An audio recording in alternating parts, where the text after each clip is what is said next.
दोस्तों बहुत बहुत स्वागत है आप लोगों का आपकी अपनी महफिल बहराइच लॉग में, जहां पर हम लोग पिछले साल के आए हुए Allahabad High Court R O के सवालों को देख रहे हैं और उनसे जानने का प्रयास कर रहे हैं कि किस तरीके के किस नेचर के सवाल पूछे जाते हैं। तो उसी की कड़ी में आज हमारा जो रिवीजन का सेक्शन है वो है इंडियन पॉलिटी। चलिए शुरू करते हैं। इसका पहला चैप्टर है संवैधानिक विकास एवं स्वतंत्रता के पश्चात भारत। वाह।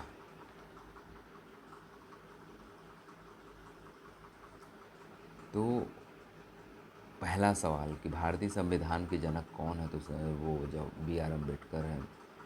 निम्नलिखित विकल्पों में से भारतीय राज्य व्यवस्था में सर्वोच्च क्या है? तो भारतीय राज्य व्यवस्था संविधान ही है। किसी भी लोकतंत्र में लगभग वहाँ पर संविधान ही सुप्रीम होता है। यदि मान लीजिए राजशाही व्यवस्था है तो वहाँ राजा सुप्रीम होता है।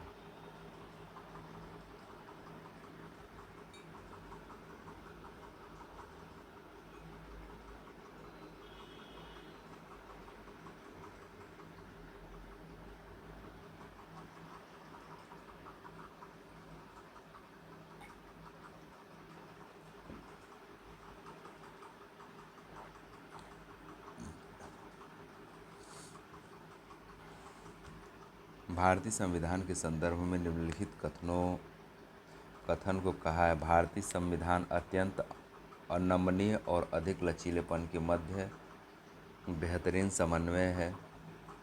ये किसने बोला था कि भारतीय संविधान जो है कि कठोर और लचीलेपन का मिश्रण है? तो इसे केसी पायसे हैं क्या, कौन? हाँ, संशोधन हमने इसको केसी वेयर ने बोला था इस बात को।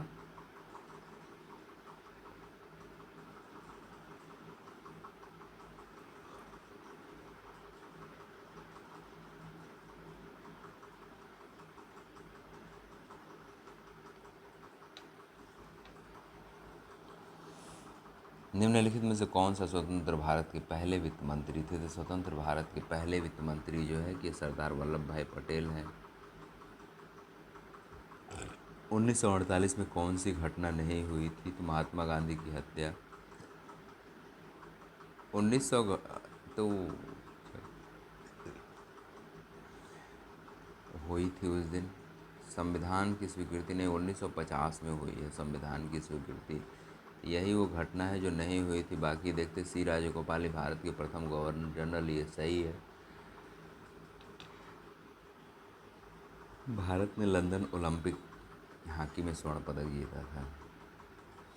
स्वतंत्र भारत के प्रथम कानून मंत्री कौन थे? स्वतंत्र भारत के प्रथम कानून मंत्री थे डॉक्टर B.R. अम्बेडकर। अब देख लेते हैं बाकी लोग भी क्या हैं। जवाहरलाल नेहरू प्रधानमंत्री हैं। सरदार वल्लभ भाई पटेल गृह एवं सूचना प्रसारण मंत्री हैं। डॉक्टर राजेंद्र प्रसाद खाद्य एवं कृषि मंत्री थे। अबुल कलाम आज़ाद शिक्षा मंत्री थे। जॉन मथाई रेलवे एवं परिवहन मंत्रालय था उनका। स्वतंत्र भारत के पश्चात पहली महिला परिषद कौन सी थी? तो पहली महिला परिषद थी राजकुमारी अमृता कौर थी। स्वतंत्र भारत के पहले गृह मंत्री कौन थे? स्वतंत्र भारत के पहले गृह मंत्री सरदार वल्लभ भाई पटेल थे।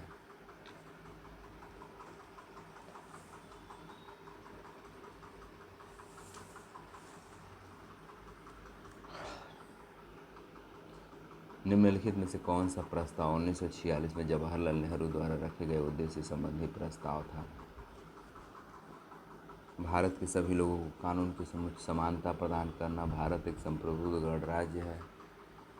अल्पसंख्यकों तथा अन्य पिछड़े वर्गों की किसी प्रकार की सुरक्षा प्रदान नहीं की जाएगी। स्वतंत्र भारत की सत्ता एवं सभी शक्तियाँ जनता से प्राप्त होंगी। तो ये जो था सी था उद्देश्य संबंधी प्रस्ताव में। भारत एक स्वतंत्र एवं संप्रभु गणराज्य होगा। बाकी का उनका क्या पॉइंट था? सत्ता की सभी शक्तियाँ जनता में निहित होंगी। भारतीय संविधान में सभी के लिए समान होगा। भारत के सभी राज्यों को मिलाकर एक संघ का निर्माण होगा। अल्पसंख्यक पिछड़ी जाति जनजाति क्षेत्रों के लोगों को सुरक्षा की समुचित व्यवस्था की जाएगी। ऑप्शन सी में क्या था? अल्पसंख्यकों तथा अन्य पिछड़े वर्ग को किसी प्रकार की सुरक्षा प्रदान नहीं की जाएगी। तो ये देख रहे हो ये क्या है, ऐसा कहाँ होता है?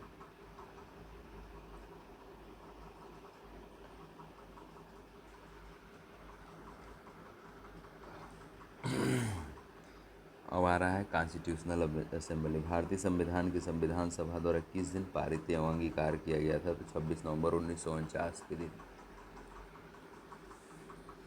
भारतीय संविधान सभा के पहले सभापति कौन थे? तो पहले सभापति थे सच्चिदानंद सिन्हा थे। निम्नलिखित में से कौन से संविधान सभा के संवैधानिक सलाहकार थे? तो BN राव थे, ये सबको पता है।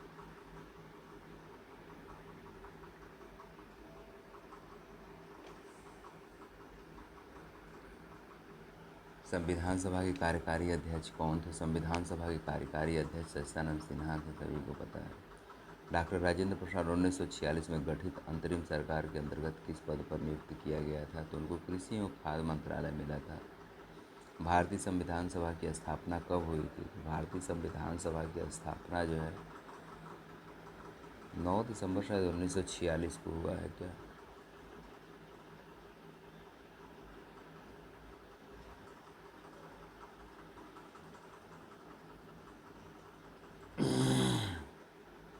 छः दिसंबर। इसका संविधान सभा का गठन 6 दिसंबर 1946 को हुआ था। हमें 9 दिसंबर कहेगा, बेस्ट ऑप्शन 9 ही हो सकता है, लेकिन 6 दिसंबर 1946 को हुआ था। निम्नलिखित में से किसने मौलिक अधिकारों, अल्पसंख्यकों और जनजातियों के वर्जित क्षेत्रों की सलाहकार समिति जो कि संविधान सभा के अधीन एक संस्था का नेतृत्व किया था? वल्लभ भाई पटेल ने। संविधान सभा का पहला सत्र आयोजित हुआ था 9 दिसंबर 1946 को। अच्छा, उस दिन पहला सत्र आयोजित हुआ था। 6 दिसंबर को कॉन्स्टिट्यूट हुआ था। इनमें से कौन से संविधान सभा का सदस्य नहीं था? KM मुंशी, वेणुगोपाल सवारी, HM बेग नहीं थे, MH बेग नहीं थे, TT कृष्णमाचारी थे। 11 दिसंबर 1946 को संविधान सभा का अस्थायी अध्यक्ष किसे बनाया गया था? तो अस्थायी अध्यक्ष जो है डॉक्टर राजेंद्र प्रसाद को ही बनाया गया था। भारत की संविधान सभा के गठन के लिए चुनाव किसकी सिफारिशों के अनुसार किए गए थे? कैबिनेट मिशन के सिफारिशों के अंतर्गत किए गए थे। संविधान सभा का प्रथम अधिवेशन कब हुआ था? 9 दिसंबर 1946 को, आप ऊपर पढ़ चुके हैं। संविधान सभा ने संविधान को कितने समय में पूरा कर लिया था? तो 2 साल 11 माह 18 दिन में। तो इसका ऑप्शन ए ही है।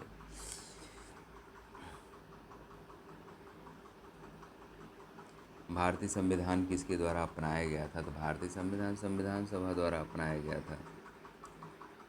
1946 में संविधान सभा के उद्देश्य सत्र में अध्यक्ष के रूप में किसने अध्यक्षता की थी? तो सच्चिदानंद सिन्हा किए थे पहले शुरुआती दौर में। उसके बाद से राजेंद्र प्रसाद आ जाते हैं, अस्थायी तौर पर वो करने लगते हैं। 14 सितंबर 1949 को भारतीय संविधान सभा ने हिंदी को भारत संघ की कौन सी दर्जा दिया था? तो ये थी राजभाषा का था, राष्ट्रभाषा नहीं था, लोक भाषा भी नहीं थी। भारत की संविधान सभा की प्रत्यक्ष पत्र समिति के अध्यक्ष कौन थे? तो प्रत्यक्ष पत्र समिति के अध्यक्ष थे कृष्णा मुसारी, अल्लादी कृष्ण स्वामी अय्यर।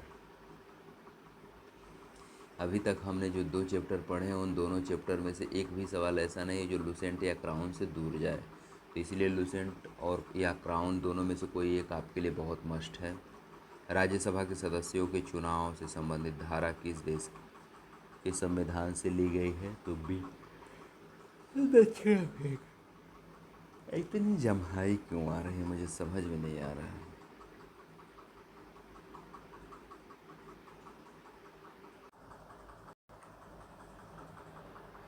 निम्नलिखित में से कौन सा भारतीय संविधान के लिए सबसे बड़ा स्रोत था? तो सबको पता है कि भारत सरकार अधिनियम गवर्नमेंट ऑफ इंडिया एक्ट 1935 ही सबसे बड़ा एक्ट था। भारतीय संविधान के अमुक प्रतिष्ठापित स्वतंत्रता, समानता एवं बंधुत्व किस क्रांति से लिया गया है? तो सबको पता है फ्रेंच क्रांति से लिया गया है।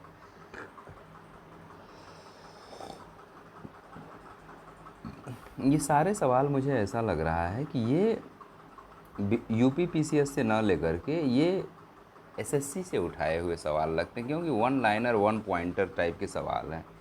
भारत के संविधान में सरकार की संसदीय प्रणाली कहाँ से ग्रहण की गई है? तो संसदीय व्यवस्था ब्रिटिश कॉन्स्टिट्यूशन से लिया गया है। भारत के संविधान में संघवाद किस देश से लिया गया है? तो संघवाद लिया गया है सियानडा यानी कनाडा से लिया गया है। एकल नागरिकता भारत में कौन से देश से लिया गया है? तो एकल नागरिकता ब्रिटेन से लिया गया है।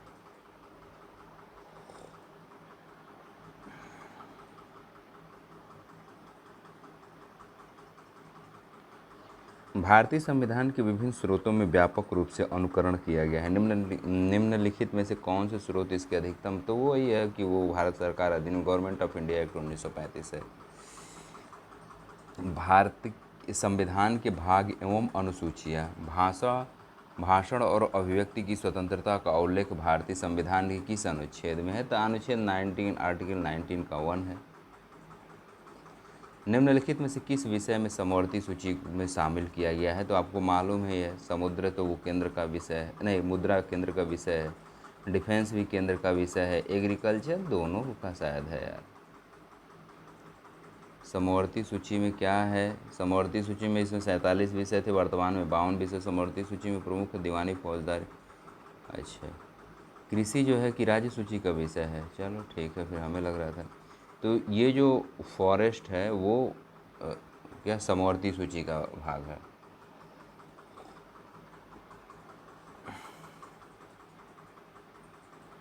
जब हम कहते हैं कि भारत में संघीय प्रणाली है तो इसका क्या अर्थ है, तो इसका अर्थ है कि देश के विभिन्न राज्यों और प्रांतों के पास अपने कानून बनाने के निर्णय और अधिकार होंगे।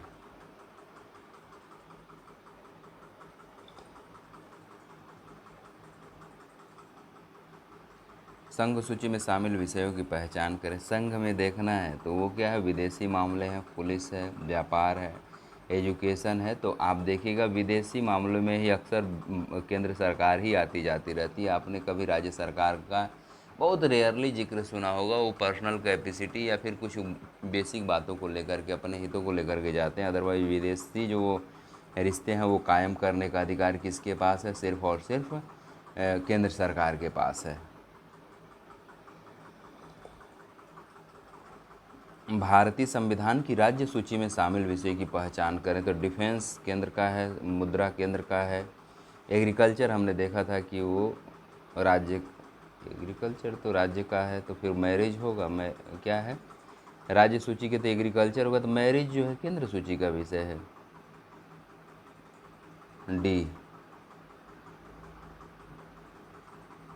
वो सॉरी हम लोग ऊपर जो देखा था तो उसमें क्या था, कृषि था ना राज्य सूची का विषय, ठीक। विवाह केंद्र सूची का विषय है, नहीं सॉरी, हमने राज्य सूची में देखा था एग्रीकल्चर था, तो इसका मतलब कि मैरिज जो है केंद्र सूची का विषय है। 246 में से 3 अनुसूचियों की चर्चा है, जैसे अनुच्छेद 246 में 3 अनुसूचियों की चर्चा है। संघ सूची में सुरक्षा, विदेशी, रेल, बैंक, मुद्रा, निर्माण, बीमा, डाक तार और क्या है, राज्य सूची में लोक व्यवस्था, कृषि, सड़क, होटल, पथकर आदि। समवर्ती सूची में क्या है, शिक्षा, वन, मापतौल, जनसंख्या, समाचार पत्र। हो सकता है कि मैरिज जो है वो समवर्ती सूची का विषय हो, लेकिन मुझे नहीं मालूम। वैसे ही सवाल को एक बार हम रख लेते हैं मैरिज की वजह से, मैरिज की सूची का सब्जेक्ट है। भारतीय संविधान का कौन सा भाग अपने नागरिकों को आर्थिक और सामाजिक न्याय प्रदान करता है?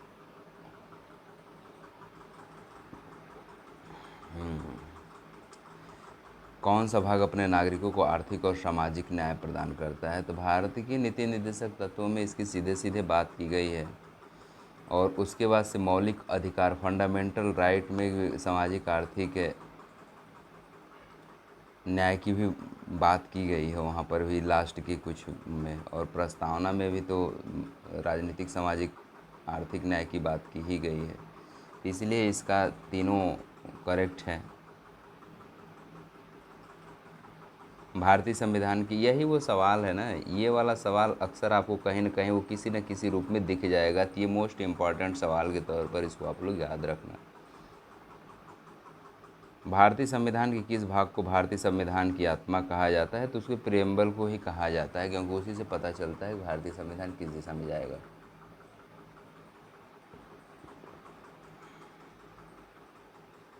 भारतीय संविधान की 11वीं अनुसूची किससे संबंधित है?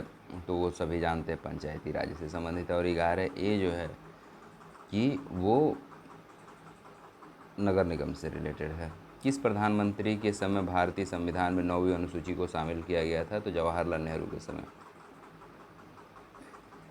भारतीय संविधान का कौन सा भाग नगर पालिका से रिलेटेड है? तो 11A ऑप्शन ए होता है। भारतीय संविधान में अभी तक कितनी अनुसूचियां हैं? तो भारतीय संविधान में अभी तक 12 अनुसूचियां हैं। एक काम कर सकते हैं क्या? भारतीय संविधान में कितने भाग हैं? तो 22 भाग हैं।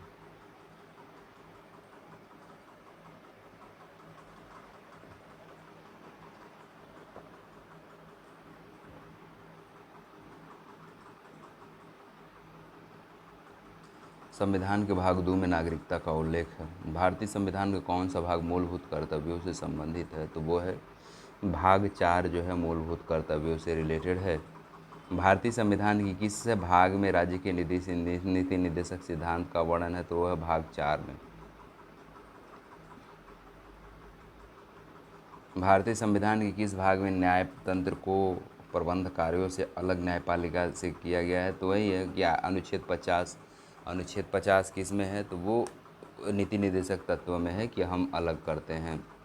तो याद रखना, भारत के संविधान की 10वीं अनुसूची किससे है? तो एंटी डिफेक्शन लॉ से है, अदल बदल के disqualification of ground of defection.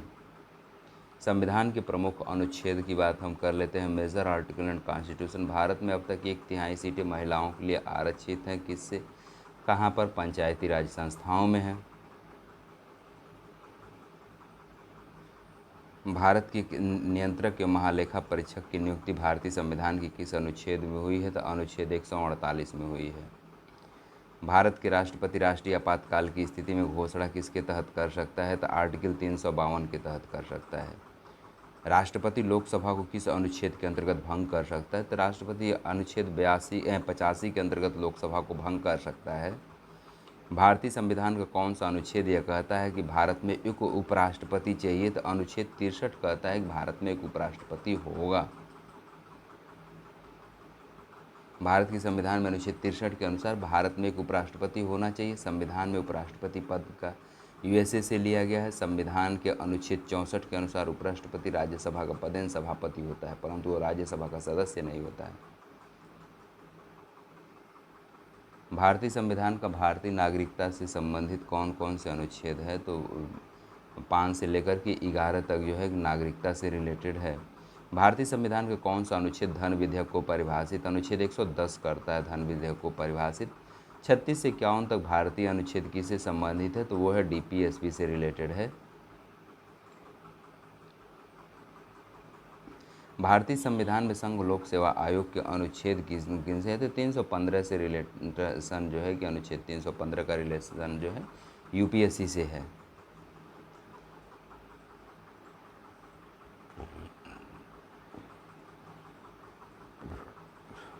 भारतीय संविधान कौन सा ये दर्शाता है कि अनुच्छेद न तो कठोर और न ही लचीला है? तो यह अनुच्छेद 368 बताता है। भारतीय संविधान का कौन सा अनुच्छेद यह विचार करता है कि भारत में एक न्यायवादी होना चाहिए? तो अनुच्छेद 76 बोलता है यार। निम्नलिखित में से भारतीय संविधान का कौन सा अनुच्छेद प्रत्येक उच्च न्यायालय को रिट जारी करने की शक्ति देता है? अनुच्छेद 226।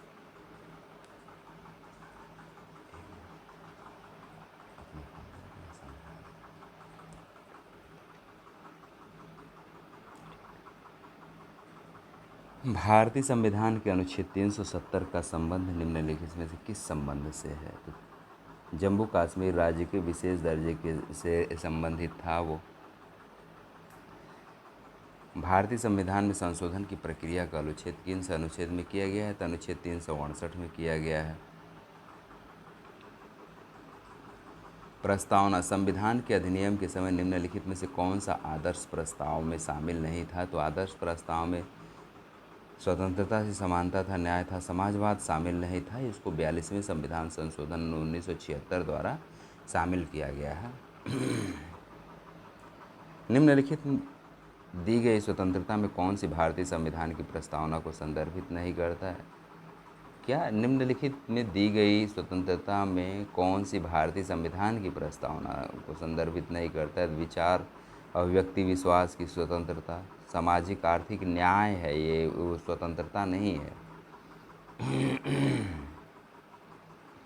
भारत के संविधान की इस विशेषता के कारण कोई व्यक्ति स्वतंत्रता पूर्वक अपने धार्मिक विश्वासों और परंपराओं का पालन करता है, वो क्या है? सेकुलरिज्म कहलाता है।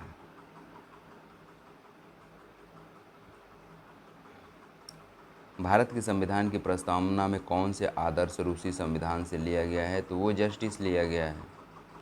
भारत एक गणतंत्र है, इसका अर्थ क्या है? कि वह राज्य जिसमें सर्वोच्च शक्तियाँ लोगों और उनके निर्वाचित प्रतिनिधियों के हाथ में होती है। नागरिकता। पंजीकृत भारतीय नागरिक हेतु एक व्यक्ति आवेदन से तुरंत पहले कितने वर्ष तक भारत में रहा हो? तो वो 7 वर्ष तक का था। अभी पता नहीं कि इसमें कुछ सुधार किया गया है, करंट में क्या इसका डेवलपमेंट हुआ है मुझे नहीं मालूम है। निम्नलिखित में से कौन सा देश दोहरी नागरिकता की अनुमति देता है? तो भारत नहीं देता, अमेरिका देता है।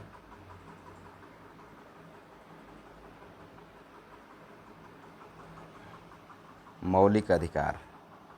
विशिष्ट भाषा या संस्कृति वाले नागरिकों को किसी भी वर्ग के इस संरक्षित करने का अधिकार है। यह विशिष्ट अधिकार किस मौलिक अधिकार के अंतर्गत आता है? तो ये है संस्कृति और शैक्षिक अधिकार। निम्नलिखित में से कौन सा मौलिक अधिकार भारतीय संविधान द्वारा प्रदान किए गए 6 अधिकारों में से नहीं है? तो वो है संपत्ति का अधिकार। भारत के संविधान द्वारा कितने मौलिक अधिकार प्रदान किए जाते हैं? तो वो हैं 6 मौलिक अधिकार प्रदान किए गए हैं। 14 वर्ष से कम आयु के बच्चे कारखाना में काम करते हैं। इन कारखानों में काम देने से किस मौलिक अधिकार का उल्लंघन होता है? तो यह है शोषण के विरुद्ध अधिकार, स्वतंत्रता का अधिकार, संस्कृति। शोषण के विरुद्ध अधिकार का उल्लंघन होता है।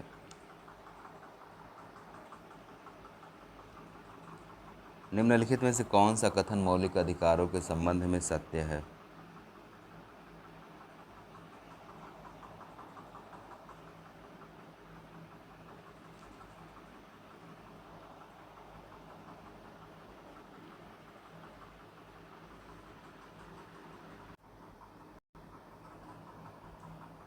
निम्नलिखित में से कौन सा कथन मौलिक अधिकारों के संबंध में सत्य है? तो इनकी संख्या असीम है। नहीं, ऐसी बात नहीं है।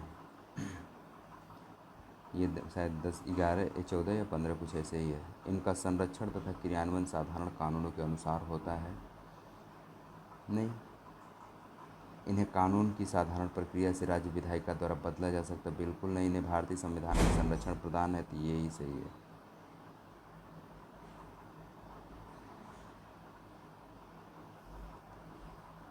Fundamental duties. भारतीय संविधान में कितने मौलिक कर्तव्यों का उल्लेख है? तो 11, वही 11।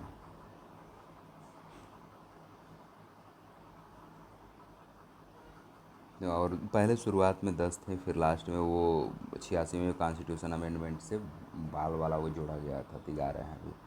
भारतीय संप्रभुता, एकता, अखंडता को बनाए रखने और उसकी रक्षा करने के लिए मौलिक कर्तव्य हैं।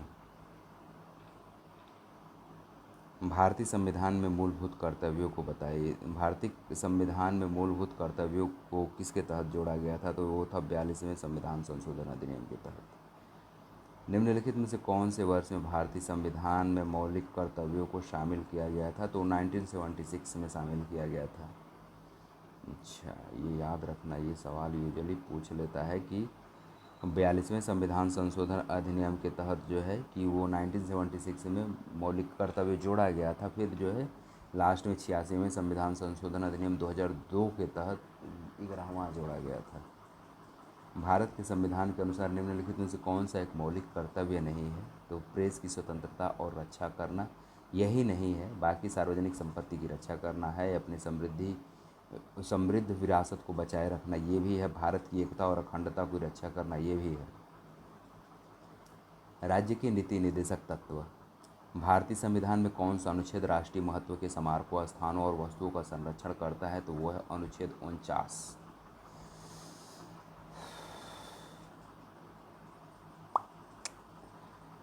उपराष्ट्रपति। एक श्रमिक नेता जो भारत के राष्ट्रपति बने और उनके नाम पर राष्ट्रीय श्रम संस्थान है, वो कौन थे? तो वो थे वीवी गिरी थे। भारत के राष्ट्रपति वीवी गिरी एक श्रमिक नेता थे। इनके नाम पर राष्ट्रीय श्रमिक संस्थान है, जो श्रम और रोजगार मंत्रालय, भारत सरकार एक स्वायत्त निकाय है, जिसे 1974 में स्थापित किया गया था। ये संस्थान नोएडा, उत्तर प्रदेश में स्थित है। पहले इस संस्थान को 1995 तक राष्ट्रीय श्रम संस्थान के नाम से जाना जाता था। बाद भारत के राष्ट्रपति के पद के लिए निम्नलिखित में से कौन सी एक अनिवार्य शर्त नहीं है? तो 35 वर्ष की आयु कंप्लीट करना होना चाहिए, लोकसभा का सदस्य बनने के योग्य होना चाहिए, सही बात है, भारत का नागरिक होना चाहिए, शिक्षित हो या नहीं हो क्या पता। हमारे देश में तो आप जानते हैं चौथी फेल भी लोग प्रधानमंत्री बन जाते हैं, या पता नहीं पास हैं भी कि नहीं। नीचे दिए गए भारतीय राष्ट्रपतियों में कौन सा एक भारतीय राज्य के पहले मुख्यमंत्री थे? तो नीलम संजीव रेड्डी थे। इनमें जो दिया गया है राष्ट्रपतियों में कौन से एक भारतीय राज्य के पहले, अच्छा, भारतीय राज्य के पहले मुख्यमंत्री थे? तो नीलम संजीव रेड्डी आंध्र प्रदेश के प्रथम मुख्यमंत्री थे। जब पहली बार आंध्र प्रदेश फॉर्मेट हुआ था तो पहला जो मुख्यमंत्री बना था वो नीलम संजीव रेड्डी थे। अधोलिखित प्रश्न में वे कौन है जिन्होंने भारत में उपराष्ट्रपति के रूप में 2 लगातार कार्यकाल पूरे किए थे? तो वो है एस राधाकृष्णन। वर्ष 1975 में किए गए आपातकालीन घोषणा के समय पर भारत के राष्ट्रपति कौन थे? तो फखरुद्दीन अली अहमद थे।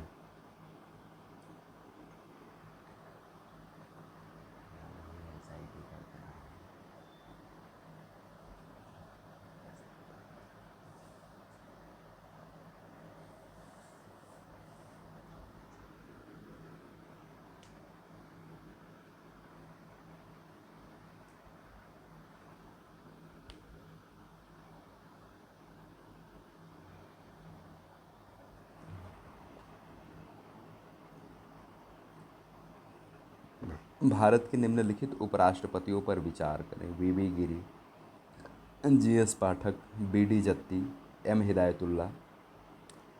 तो पहला, दूसरा, तीसरा, चौथा, तो यही क्रम है, निम्नलिखित ये क्रम ही है। यानी उपराष्ट्रपतियों का राष्ट्रपतियों का कार्यकाल भी पूछ रहा है। भारत के राष्ट्रपति पर महाभियोग चलाने का प्रस्ताव मूल सदन के सदस्यों की कुल संख्या के 2/3 बहुमत से ज़्यादा होनी चाहिए। निम्नलिखित में से कौन से उपराष्ट्रपति देश के राष्ट्रपति के रूप में नियुक्त नहीं किए गए थे? तो ये थे कृष्णकांत थे, डॉक्टर वेंकट रमन हैं, जस्टिस मोहम्मद हिदायतुल्लाह भी हैं, डॉक्टर जाकिर हुसैन भी हैं। राष्ट्रपति राज्यसभा में कितने सदस्यों को मनोनीत कर सकते हैं? तो वो था 12 सदस्यों को मनोनीत कर सकते हैं। और ये 12 सदस्य जो होंगे उन्हें साहित्य, विज्ञान, कला और समाज सेवा के विषयों के संबंध में ज्ञान, व्यवहारिक ज्ञान और अनुभव हो। निम्नलिखित राष्ट्रपतियों में से किस राष्ट्रपति का निधन उनके कार्यकाल में हुआ था? तो सभी को पता है, वो थे डॉक्टर जाकिर हुसैन थे। राष्ट्रपति अपना त्यागपत्र किसको देते हैं? तो राष्ट्रपति अपना त्यागपत्र उपराष्ट्रपति को देते हैं। सेना, नौसेना एवं वायुसेना प्रधानों के प्रमुख की नियुक्ति कौन करता है? तो वो करते हैं हमारे राष्ट्रपति साहब ही करते हैं। निम्नलिखित में से कौन सा कथन सही नहीं है? भारत के सैन्य दलों का प्रधान राष्ट्रपति होता है, ये सही है। संसद के किसी भी क्षेत्र में अनुसूचित क्षेत्र घोषित संसद किसी भी क्षेत्र को अनुसूचित क्षेत्र घोषित कर सकता है? तो शायद यही नहीं है, क्योंकि ये अधिकार राष्ट्रपति को है। भारत के राष्ट्रपति वित्त आयोग के अध्यक्ष का चयन करते हैं, ये बात हकीकत है। अनुसूचित जातियों जनजातियों की स्थिति की जांच करने के लिए राष्ट्रपति आयोग की नियुक्ति करते हैं, ये बात भी सही है। तो वही है, किसी भी राज्य को अनुसूचित क्षेत्र घोषित करने का अधिकार राष्ट्रपति के पास है। भारत में रक्षा बलों का सर्वोच्च अध्यक्ष कौन होता है? तो वो हैं हमारे राष्ट्रपति महोदय हैं।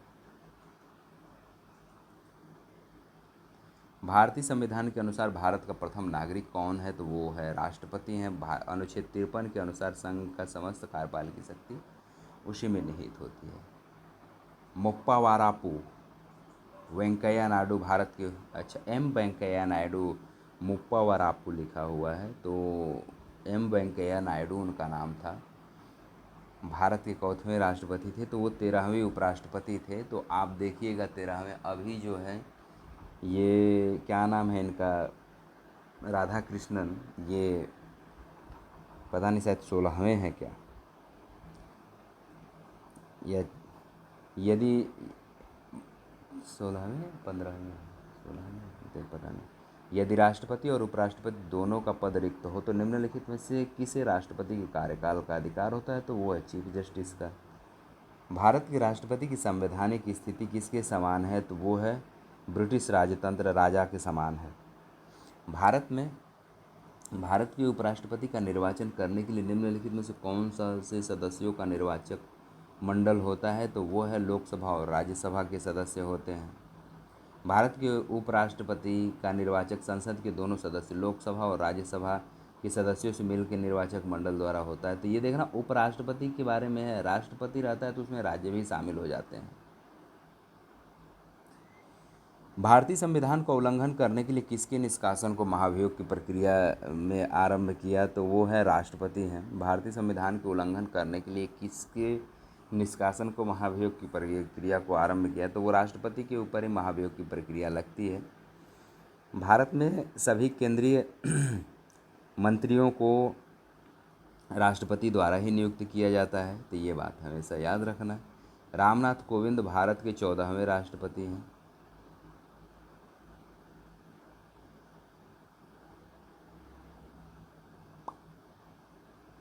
इनमें से किसने भारत का राष्ट्रपति बनने से पूर्व भारत के उपराष्ट्रपति पद पर कार्य नहीं किया था? तो वो थे नीलम संजीवा रेड्डी। प्रधानमंत्री एंड मंत्रिपरिषद, भारत का प्रधानमंत्री बनने के लिए न्यूनतम आयु आपको कितनी चाहिए? तो वह 25 वर्ष चाहिए।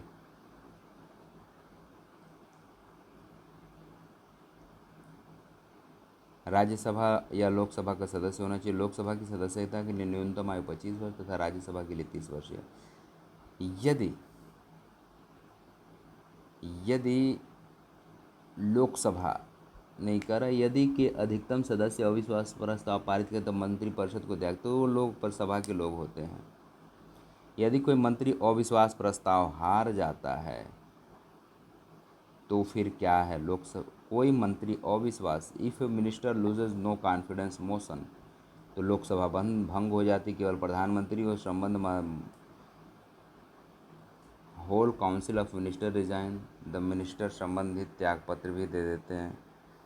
सी, कोई मंत्री अविश्वास प्रस्ताव, तो पूरे मंत्रिपरिषद को त्यागपत्र देना पड़ता है। भारतीय संविधान में अविश्वास प्रस्ताव का उल्लेख नहीं है।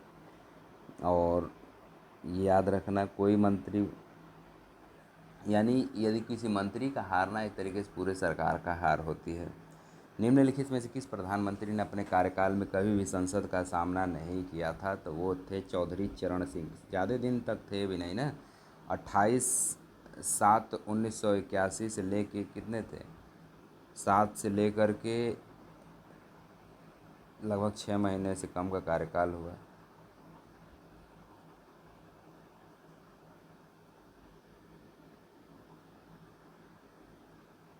निम्नलिखित में से कौन संघ कैबिनेट मंत्री बने बिना ही भारत का प्रधानमंत्री बने थे? तो वो थे HD देवगौड़ा थे। भारत के प्रथम उप प्रधानमंत्री कौन थे? तो सबको पता है कि हमारे सरदार वल्लभ भाई पटेल थे। भारत के पहले प्रधानमंत्री कौन थे? तो जवाहरलाल नेहरू थे। भारतीय संविधान के 91वें संविधान संशोधन के तहत मंत्रिपरिषद के सदस्यों की संख्या लोकसभा विधानसभा की कुल सदस्यों संख्या के 15% से ज़्यादा नहीं होनी चाहिए थी।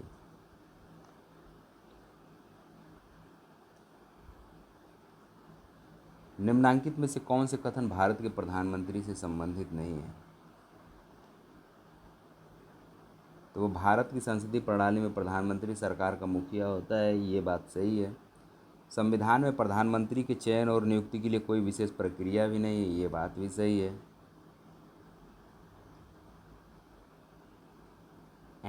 भारत संविधान में प्रधानमंत्री के चयन और नियुक्ति के लिए कोई विशेष प्रक्रिया नहीं है। वह किसी भी मंत्री को हटा सकते हैं जो उसके साथ सहयोग करने से मना कर दे, ये बात भी सही है। वह किसी भी समय राष्ट्रपति से लोकसभा भंग करने की अनुशंसा कर सकते हैं। तो इसका ऑप्शन है सी, यानी 1, 3 और 4। तो 2 गलत कैसे है? संविधान में प्रधानमंत्री की कोई विशेष प्रक्रिया नहीं होती है। इसका एक्सप्लेनेशन क्या लिखा है? प्रधानमंत्री किसी राष्ट्रपति उससे बर्खास्त करने, प्रधानमंत्री लोकसभा का नेता राष्ट्रपति संसद की 17 हो तो मत परामर्श देता है। अच्छा, भारत के प्रधानमंत्री नियुक्ति करेगा, 75(1) के अनुसार प्रधानमंत्री की नियुक्ति राष्ट्रपति करेगा। अब वो प्रक्रिया की बात कर रहा है तो वो कहाँ दिया गया है? खैर चलो। भारत में संघीय मंत्रिपरिषद सामूहिक रूप से किसके प्रति उत्तरदायी होते हैं? तो केवल लोकसभा के प्रति उत्तरदायी होते हैं। भारत में सरकार का प्रमुख किसे कहा जाता है? भारत में सरकार का प्रमुख प्रधानमंत्री को कहा जाता है। ये बात एकदम आसान है।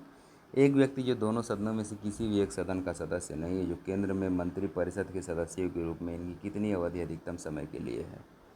6 माह के लिए, यदि वो कुछ न होकर के भी हो सके तो।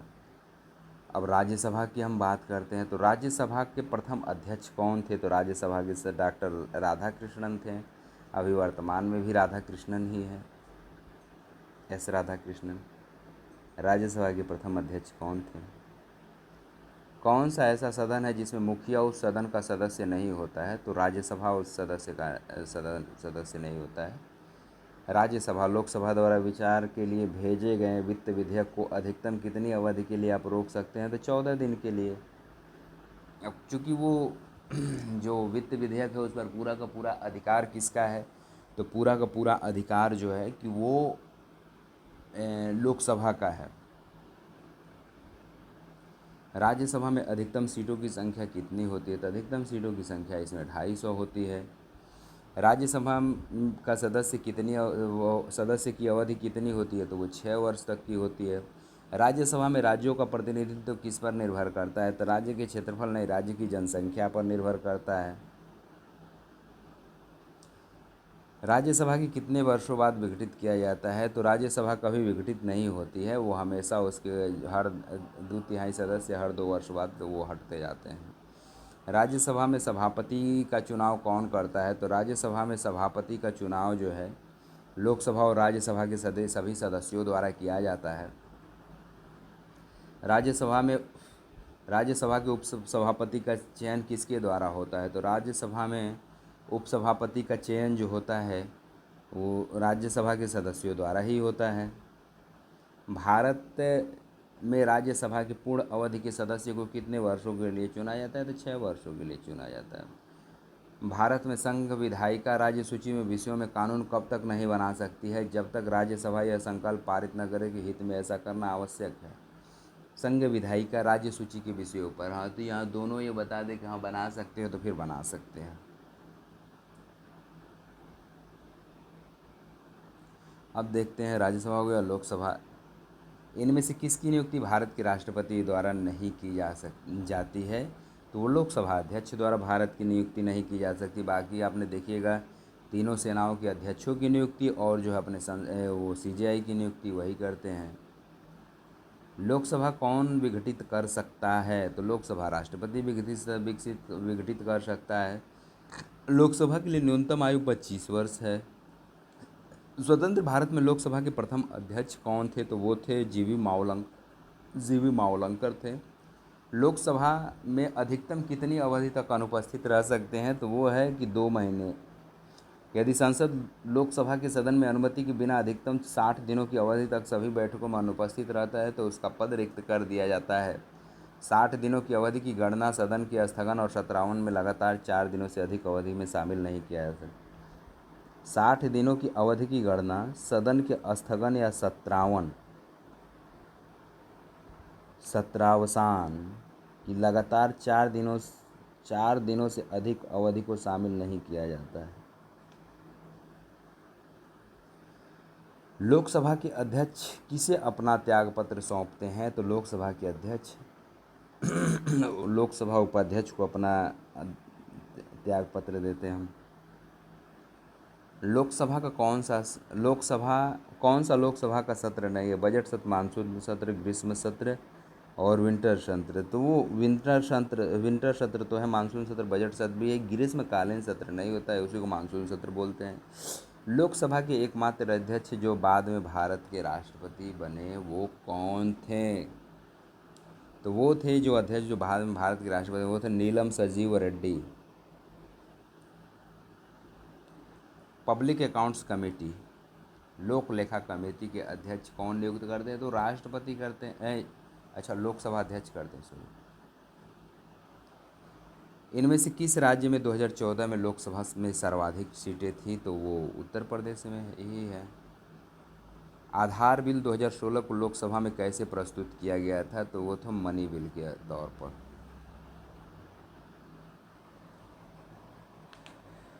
लोकसभा का सभापति या चेयरमैन कौन होता है? तो वो होता है स्पीकर। प्रस्ताव निम्नलिखित में से किसकी स्वीकृति के बिना लोकसभा में प्रस्तुत नहीं किया जाता है? तो वह है भारत का राष्ट्रपति।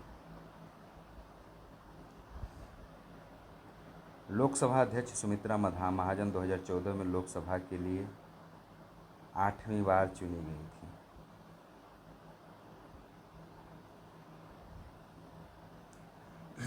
संसद का विविध सवाल आ गया है।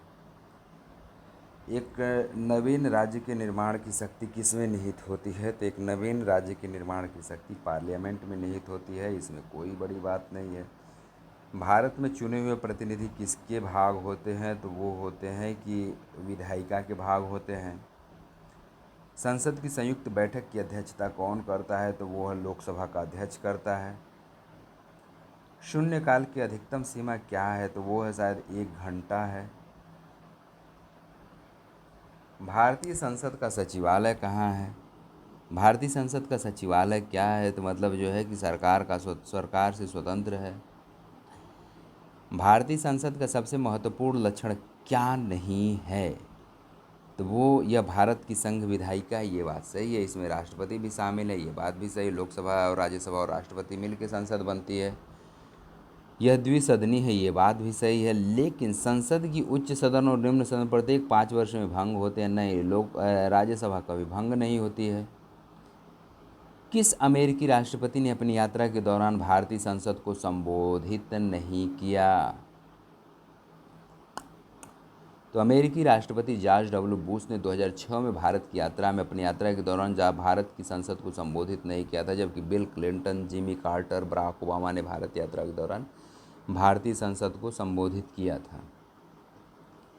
निम्नलिखित में से किस प्राधिकरण के पास नए राज्यों का गठन और मौजूदा राज्यों की सीमाओं का परिवर्तन अधिकार होता है? तो वह है संसद का।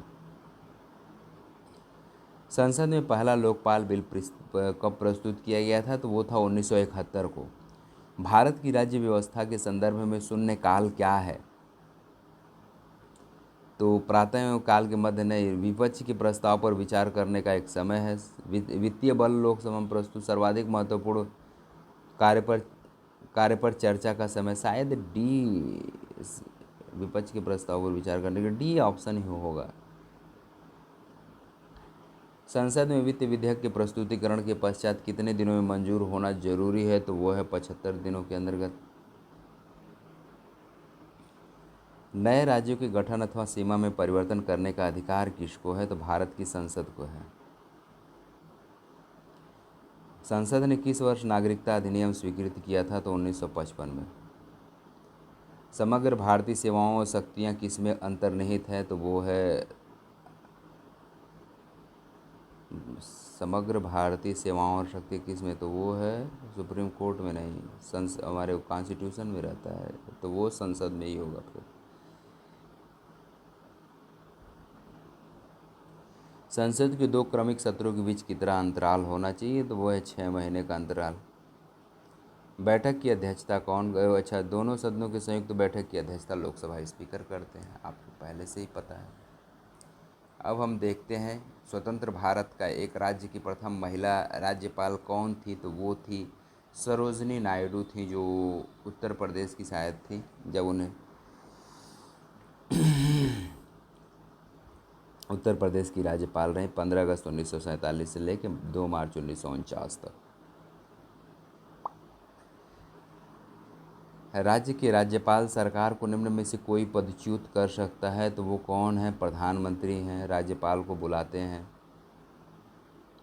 राज्य के राज्यपाल सरकार को निम्न कोई एक पदच्युत, तो वही है, हटाते पिटाते रहते हैं। राज्य सरकार के कार्यकारी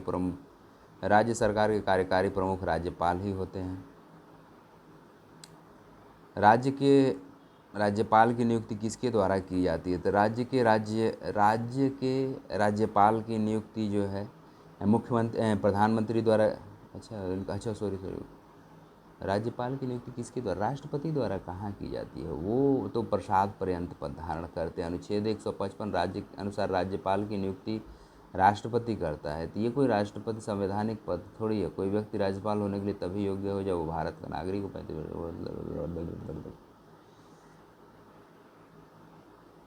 विधानसभा।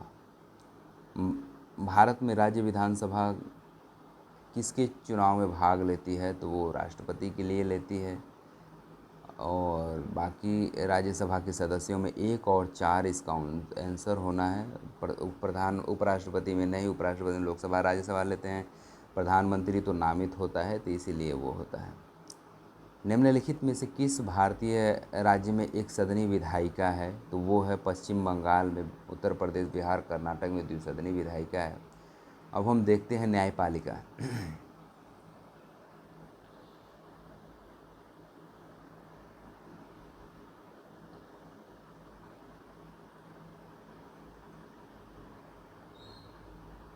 केंद्र शासित प्रदेश जम्मू एवं कश्मीर, केंद्र शासित प्रदेश लद्दाख। खैर ये पुराना वो करंट अफेयर का क्वेश्चन है। देश के किस उच्च न्यायालय के पास एक राज्य केंद्र शासित प्रदेश से अधिक न्यायिक क्षेत्र है, तो वो है कौन सा, तो वो त्रिपुरा उच्च न्यायालय है। तो अब देखते हैं गुवाहाटी उच्च न्यायालय में जो क्षेत्रीय अधिकारिता असम है, नागालैंड, मिजोरम, अरुणाचल प्रदेश है। बॉम्बे हाईकोर्ट में है महाराष्ट्र, गोवा, दादर नागर हवेली, दमन दीव है। कलकत्ता हाईकोर्ट में पश्चिम बंगाल, अंडमान एवं निकोबार द्वीप समूह है। और ये जो त्रिपुरा हाईकोर्ट है, इसका एक से अधिक अधिकार क्षेत्र नहीं है। भारतीय संविधान का संरक्षक कौन है, तो भारतीय संविधान का संरक्षक उच्च न्यायालय है, ये सभी को पता है, लेकिन आजकल उच्च न्यायालय बहुत मज़े में लूट रहा है। भारत के मुख्य न्यायाधीश की नियुक्ति कौन करता है, तो भारत के मुख्य न्यायाधीश की नियुक्ति अपना प्रेसिडेंट करते हैं।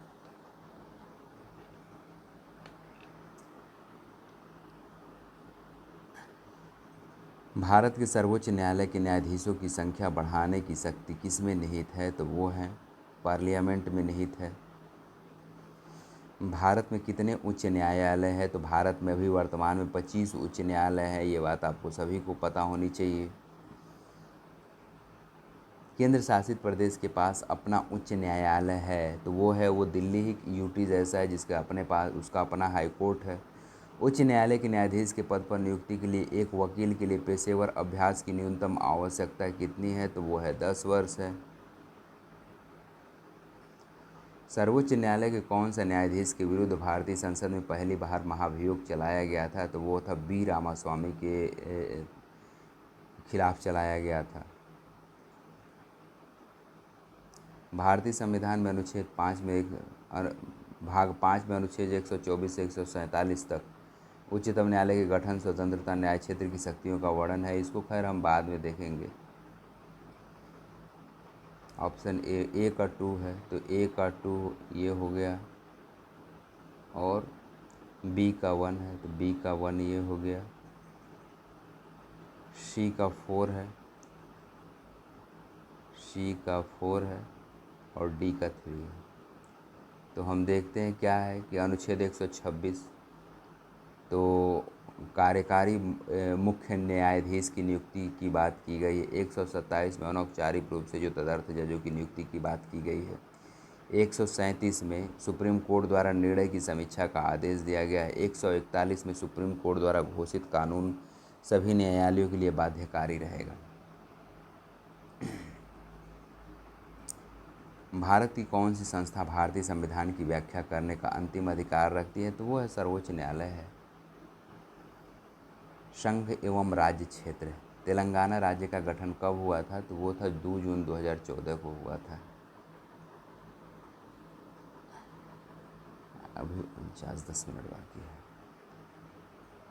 निम्नलिखित राज्यों के गठन का कालानुक्रम क्या है, तो वो साला फिर से यही चूतिया कट गया। ये सवाल मुझसे बार बार आता है और बार बार मैं गलत कर जाता हूँ। तो वो है नागालैंड 1963 है, हरियाणा 1966 है, सिक्किम 1975 है, गोवा 1987 है। वर्तमान में भारत में कितने राज्य और केंद्र शासित प्रदेश हैं, तो वर्तमान में 28 राज्य और 8 केंद्र शासित प्रदेश हैं। पंचायती व्यवस्था, तो निम्नलिखित में से कौन से राज्यों ने पंचायती अधिनियम पेसा 1996 नियम अधिसूचित किया है, तो ये आंध्र प्रदेश, हिमाचल प्रदेश, गुजरात, मिज़ोरम नहीं किया है, वहाँ की अपनी कानून व्यवस्था है, तो याद रखना। भारतीय संविधान के मतलब वहाँ पर उन लोगों की अपनी एक अलग वैसे लोकल कानून टाइप का है। भारतीय संविधान के किस भाग में पंचायती राज व्यवस्था के बारे में वर्णन है, तो वो है भाग 9 में।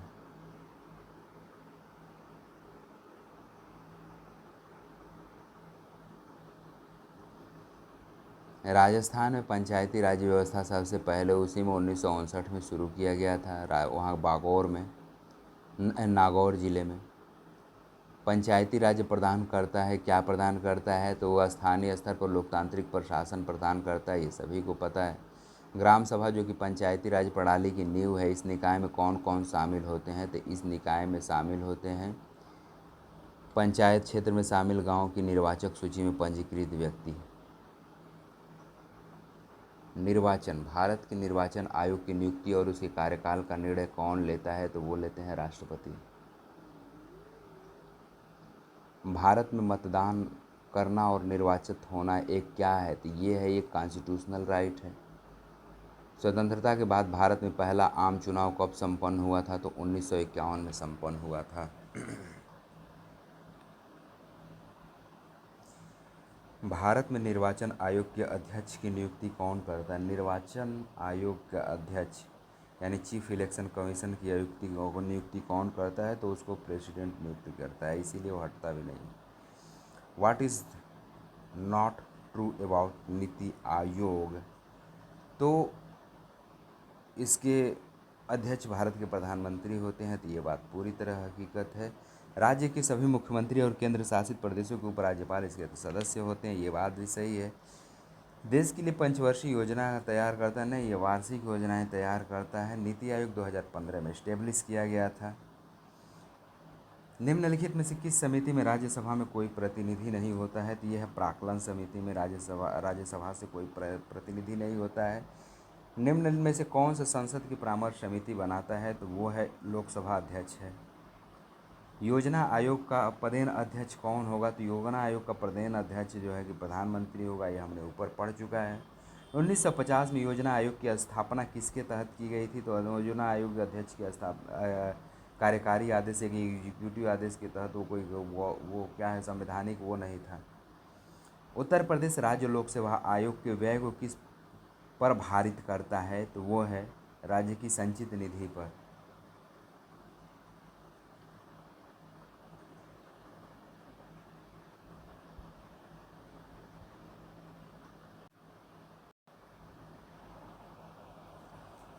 वित्त आयोग के प्रथम अध्यक्ष कौन थे, तो वो थे केसी नियोगी थे। राष्ट्रीय विकास परिषद का गठन किस वर्ष किया गया था, तो 1952 में किया गया था। मलेस्कर कमेटी का गठन किस रिपोर्ट को देने के लिए हुआ था, तो ये था ऑटो ईंधन नीति। नीति आयोग कब अस्तित्व में आया था, तो 1 जनवरी 2015 को लाया गया था। योजना आयोग किस क्षेत्र में कार्य करता है, तो योजना आयोग भारतीय अर्थव्यवस्था के क्षेत्र में काम करता है। ग्राम पंचायतों को संवैधानिक मंजूरी देने की आवश्यकता सर्वप्रथम इसके द्वारा अनुभव किया गया था, तो लक्ष्मी मल सिंघवी के द्वारा किया गया था। ग्राम पंचायतों को संवैधानिक मंजूरी देने की आवश्यकता सर्वप्रथम एल.एम. सिंघवी द्वारा अनुभव किया गया था। 1986 में गठित एल.एम. सिंघवी की सिफारिशों के आधार पर 73वां संविधान संशोधन अधिनियम 1992 द्वारा पंचायती राज्य को संवैधानिक दर्जा दिया गया। पंचायती राज्य की स्थापना सर्वप्रथम राजस्थान के नागौर जिले में 2 अक्टूबर 1959 को तत्कालीन प्रधानमंत्री जवाहरलाल नेहरू ने किया था। राजिंदर सिंह सच्चर कमेटी का गठन किनके सामाजिक, आर्थिक तथा शैक्षणिक स्तर के अध्ययन के लिए हुआ था, तो ये थे मुस्लिमों के लिए राजिंदर सिंह सच्चर कमेटी का गठन किया गया था। निम्नलिखित में किसके पास आपातकाल के दौरान मौलिक अधिकारों को निलंबित करने की शक्ति होती है, तो वो होता है अपना राष्ट्रपति। आपातकालीन स्थितियों की घोषणा जिस वर्ष हुई थी वो क्या था, 1975 में हुआ था। राष्ट्रपति द्वारा दूसरी बार राष्ट्रीय आपातकाल की घोषणा की गई थी कब, तो 3 दिसंबर 1971 को। वित्तीय आपातकाल किस अनुच्छेद के अंतर्गत लाया जाता है, तो वो है 360 के अनुच्छेद के अंतर्गत लाया जाता है। मौलिक अधिकार जिन्हें आपातकाल लगने के बाद निलंबित नहीं किया जा सकता है, तो वो है अनुच्छेद 20 और 21, जीवन जीने की स्वतंत्रता है। संविधान संशोधन निम्नलिखित में से कौन से भारतीय संविधान संशोधन 42 संविधान संशोधन 1976 में शामिल नहीं किया गया था? तो प्रस्तावना के शब्दों में परिवर्तित किया गया था सामाजिक आर्थिक राजनीतिक, ये वो हाँ वो किया गया था समाज अखंडता धर्मनिरपेक्षता सब जोड़ा गया था। इसमें 10 मौलिक कर्तव्यों की स्थापना की गई थी, ये बात भी हकीकत है। राष्ट्र की एकता को बदलकर राष्ट्र की एकता और अखंडता किया गया, ये बात भी सही है। मतदान की आयु 21 से घटाकर 18 वर्ष किया गया था, इसका कोई जिक्र नहीं था। संविधान के किस अनुच्छेद में प्राथमिक शिक्षा को एक मौलिक अधिकार के रूप में जोड़ा गया था? मौलिक अधिकार के रूप में जोड़ा गया 90 संविधान संशोधन 90वां संविधान असम विधानसभा ने अनुसूचित जनजाति 8वीं अनुसूची में डोगरी मैथिली के, तो वो तो ये सवाल को हम फिर से देखेंगे।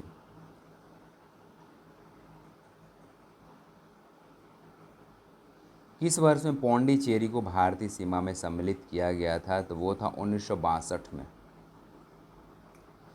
ज्ञात हो कि 1954 में फ्रांसीसी उपनिवेश पौंडीचेरी, माहे, यनम और कराईकल को एक समझौते के द्वारा संयुक्त पौंडीचेरी के रूप में शामिल किया गया था। कौन से संशोधन अधिनियम ने भारतीय संविधान की प्रस्तावना में परिवर्तित किया था? तो वो था 42वां संविधान संशोधन अधिनियम 1976। कौन सा संशोधन अधिनियम भारतीय संविधान की प्रस्तावना में समाजवादी पंथ निरपेक्षता और अखंडता शब्दों को जोड़ा गया था?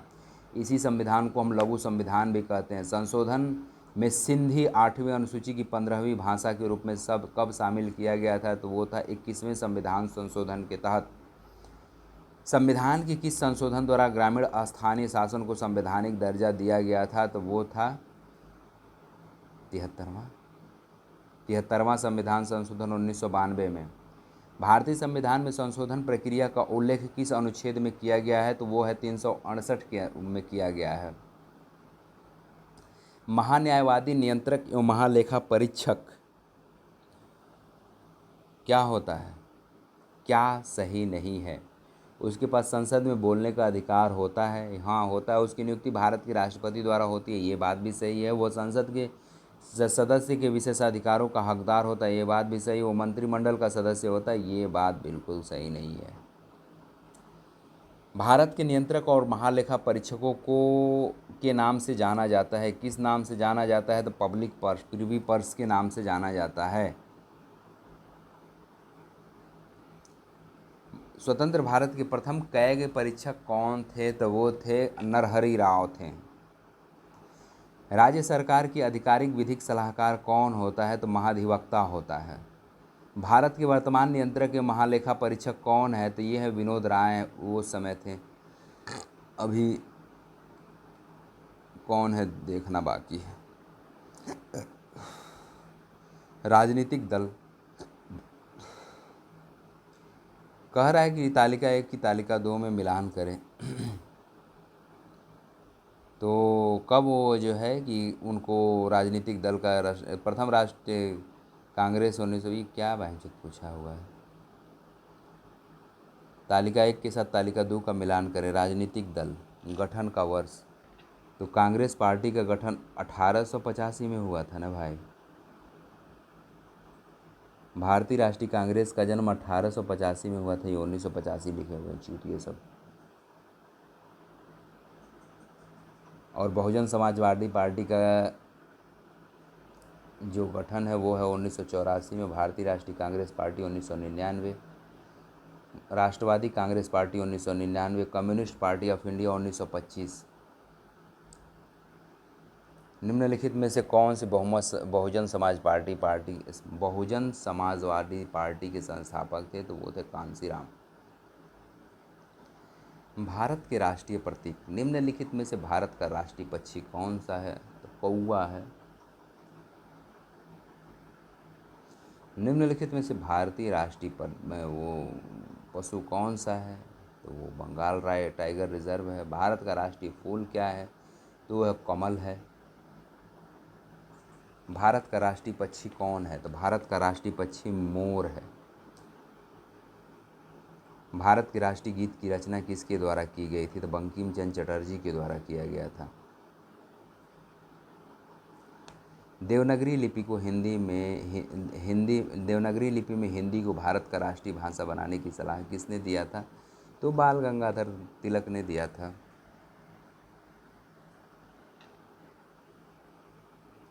कब और किस पुस्तक में भारत का राष्ट्रगान प्रकाशित हुआ था? तो वो था जनवरी 1912 में तत्वबोधिनी पत्रिका में। भारत के राष्ट्रगान के 5 छंदों में से कितने छंद रक्षा बलों द्वारा अपनाए गए हैं? तो वो है केवल पहला।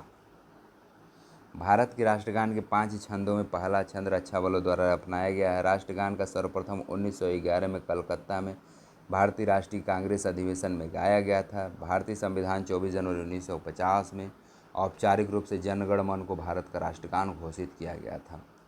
भारत का राष्ट्रीय ध्वज अपनाने वर्तमान स्वरूप में कब पारित हुआ था? तो 22 जुलाई 1947 को। राष्ट्रगान गायन की अनुमति अवधि कितने सेकंड की है? तो वो 52 सेकंड की है। भारत ने राज्य चिन्ह के रूप में सत्यमेव जयते कहाँ से लिया है? तो मुंडकोपनिषद से लिया है। सत्यमेव जयते का अर्थ क्या है? सत्य की जीत होती, सत्य की विजय होती है। अमर राष्ट्रीय गीत वंदे मातरम किसने लिखा है? वंदे मातरम रविन्द्रनाथ टैगोर ने, बंकिम चंद्र चट्टोपाध्याय ने लिखा है।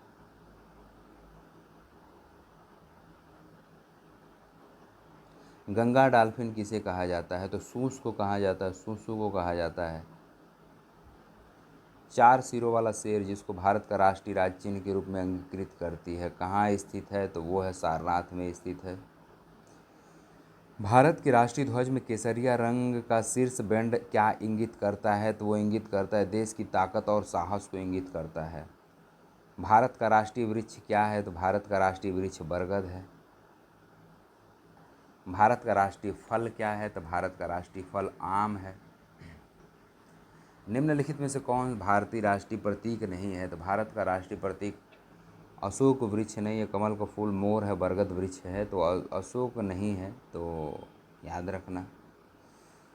ये एक बार ज़रा हम देख लेते हैं पूरा क्या क्या ये प्रतीकों के बारे में दे रखा है। तो भारतीय राष्ट्रीय ध्वज तिरंगा है, भारतीय राष्ट्रीय चिन्ह राष्ट्रीय चिन्ह अशोक चक्र है, भारतीय राष्ट्रीय गान जनगण मन है, गीत वंदे मातरम है, लिपि देवनागरी है, भाषा हिंदी है, राष्ट्रीय भाषा हिंदी है, राष्ट्रीय वाक्य सत्यमेव जयते है, राष्ट्रीय पशु बाघ है, राष्ट्रीय खेल हॉकी है, राष्ट्रीय पक्षी मोर है, राष्ट्रीय वृक्ष बरगद है, राष्ट्रीय फल आम है, राष्ट्रीय फूल कमल है, राष्ट्रीय मुद्रा रुपया है।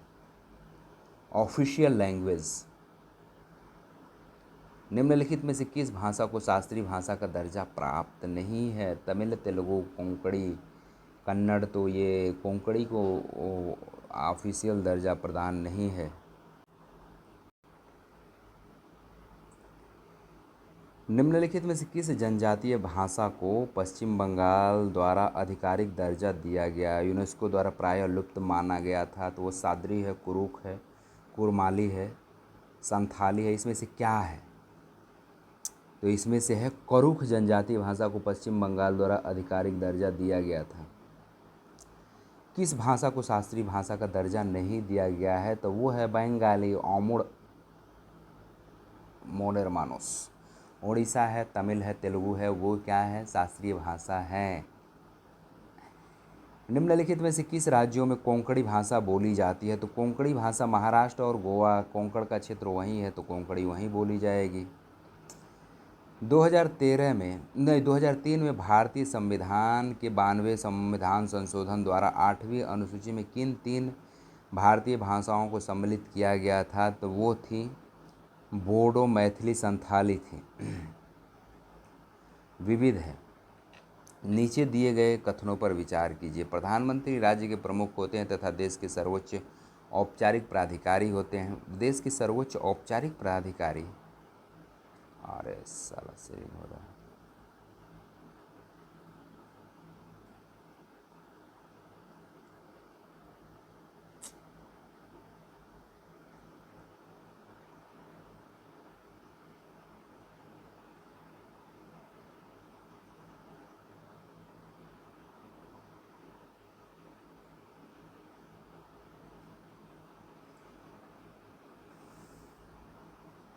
दूसरा है राष्ट्रपति सरकार के प्रमुख होते हैं तथा सभी शक्तियाँ राष्ट्रपति सरकार के प्रमुख होते हैं तथा सभी सरकारी शक्तियों का प्रयोग करते हैं, ये दोनों कथन गलत है। कथन 1 और कथन 2 दोनों गलत है। वो आधा आधा मिक्स कर दिया गया है ऊपर का।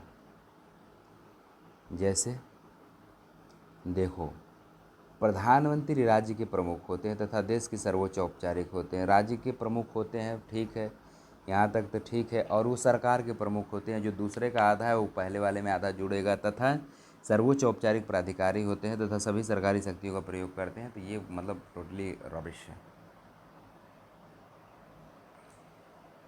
भारतीय संसदीय प्रणाली को अपनाया गया है। संसदीय शासन व्यवस्था में राष्ट्रपति राज्य का संवैधानिक प्रमुख होता है तथा देश का सर्वोच्च प्राधिकारी होता है। हमारे राष्ट्र में अनेकता में एकता का समारोहोत्सव मनाने के उद्देश्य से निम्नलिखित में से किस कार्यक्रम को शुभारंभ किया गया था? तो वो था एक भारत श्रेष्ठ भारत, 2015 में शुरू किया गया था।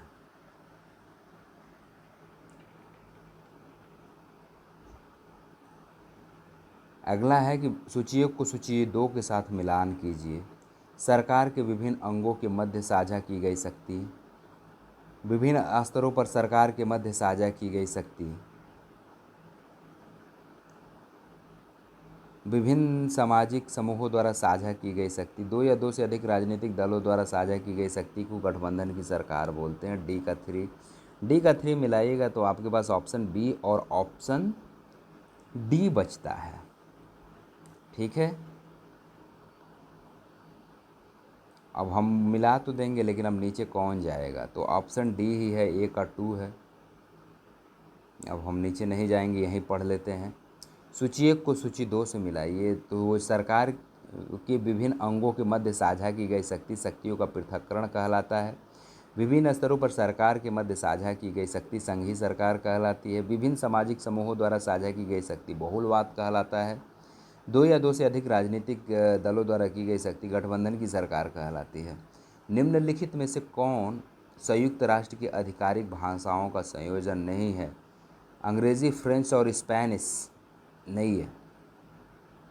1 फरवरी 1946 को महासभा द्वारा प्रस्ताव द्वारा चीनी, फ्रेंच, अंग्रेजी, रूसी और स्पेनिश